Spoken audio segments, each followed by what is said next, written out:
Welcome back to Document Junction, and today we're going to do a very quick video on how to fit a 21 pin TrainOmatic decoder. Other brands are available into this Bachmann class 57011. Now this is probably, hazard a guess, one of few, or if not the last locomotive in our fleet to be chipped. So I thought, why not? Let's do a quick video. It's going to be very basic. I'll just show you how you go about putting a 21 pin decoder into a locomotive. Anyway, without further ado, we'll get the locomotive out of the box. As I mentioned, the decoder I have purchased for this installation is a TrainOmatic 21 pin decoder. I'm not sure if it's got a code there. It's the Lokommander 2 Mini M21. And this was purchased from Roads and Rails, which come highly recommended. So if you're in the lookout for any 21 pin decoders, 8 pins, Plux 22, etc, sound decoders, Roads and Rails is the people to go to. They also do like sound installs as well, and they got loads of videos on YouTube, so you can check them out. But anyway, enough plugging Roads and Rails. Don't get nothing for it. Let's get the locomotive out of the box, get the decoder out of the packaging, and get the body off, and then we will go from there. So there we have it. Locomotive is out of its box. Like I said, 57011. This is being produced by Bachmann.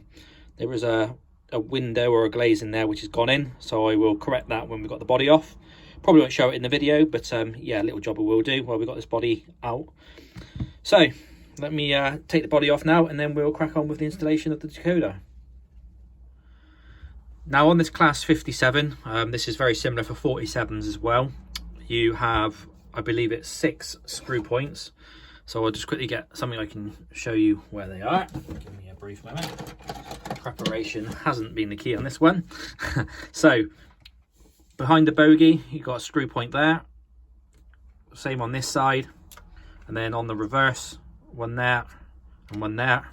And if you move the bogey slightly out of the way, there is one. You probably can't see it on camera, but dead center of the buffer beam, just sitting behind the bogey there. And then again, you just about see it on that there, and there's one there as well. So you need to unscrew all of those.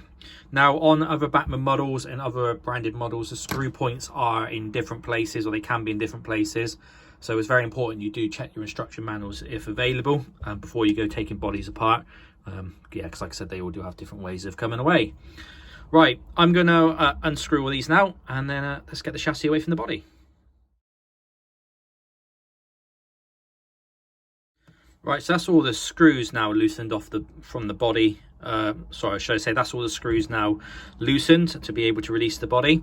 Just something else is fairly important that I should mention, if just in case you're watching this and it isn't a class 57 or an older style class 57 you're taking apart like I am today.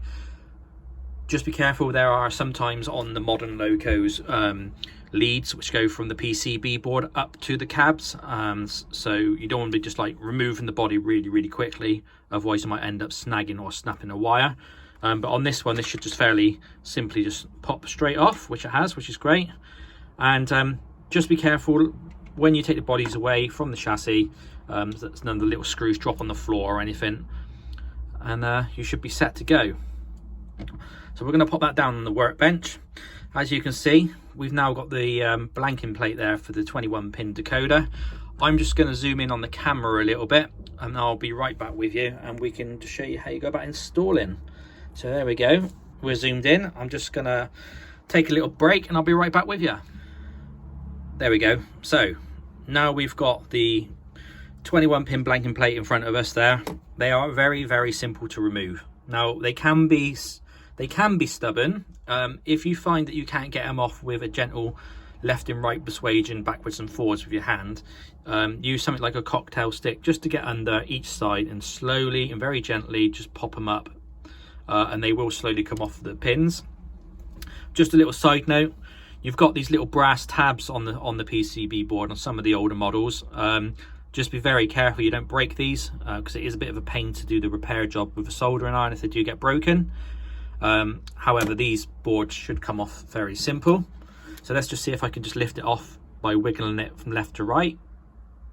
It's a little stiff, and if not, go side to side, and as you're going side to side, left, right, slowly pull it up and it'll come straight up. So just with the PCB board, you've pretty self-explanatory. You've got 21 pins on the PCB board. So what you want to do is line up the last hole, if it wants to focus, the last hole on the PCB board. You'll see there's only one, whereas on the rest of them there's two, with the pin on the board where there is only one. Okay, so just to reiterate, that single hole, you want to flip around like that, and then you want to make sure it's lined up there, okay? And make sure you're putting in the blanking plate the right way. So you just gently lay it on top, and it will find its own way if all your pins are nice and straight. Just be careful you don't go bending them when you're taking the old one out.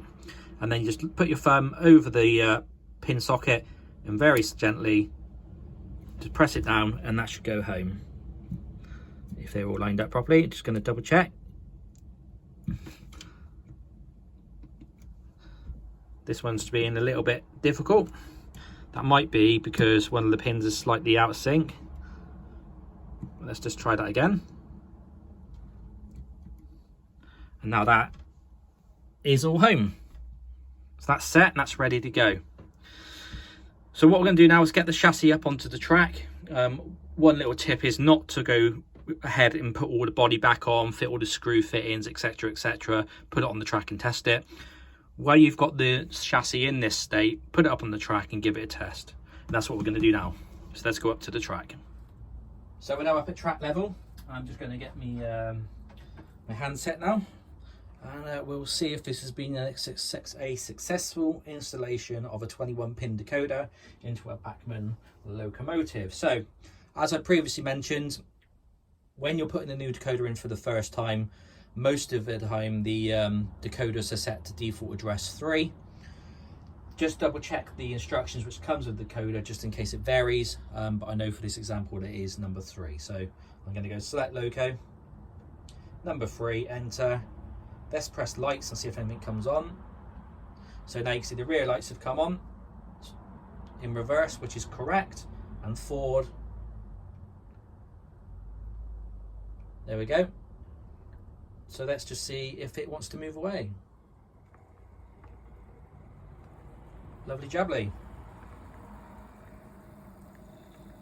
And we'll just come back the other way.